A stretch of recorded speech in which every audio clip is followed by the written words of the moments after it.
اس کے بعد 2 رکعت پڑھ کر کے حق تعالیٰ سے دعا مانگے اور صلاۃ الحاجات کی دعا پڑھ لے. لا الہ الا اللہ الحلیم الکریم سبحان اللہ رب العرش العظیم الحمد للہ رب العالمین نسألک موجبات رحمتک وعزائم مغفرتک والغنیمۃ من کل بر والسلامۃ من کل اسم اللہم لا تدع لی ذنبا الا غفرت ولا ہما الا فرجت ولا حاجت من حوائج الدنیا ہی عندک رضا الا قضیتها یا ارحم الراحمین.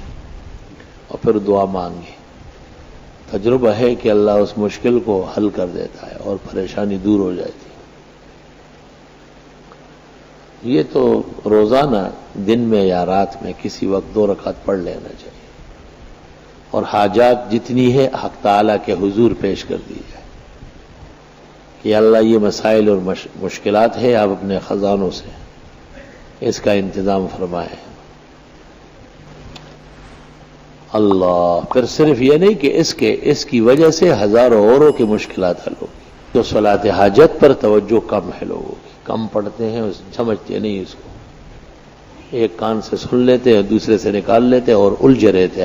ہم وقت پورا گھرانہ، خاندان، افراد، رشتے، نوکریاں، رزق، سب الجھا ہوا ہے.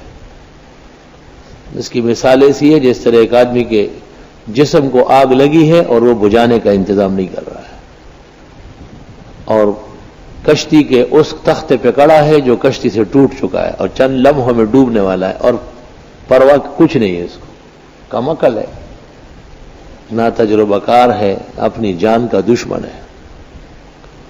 اس لیے اس نماز پر سلف کی انتہائی توجہ رہی.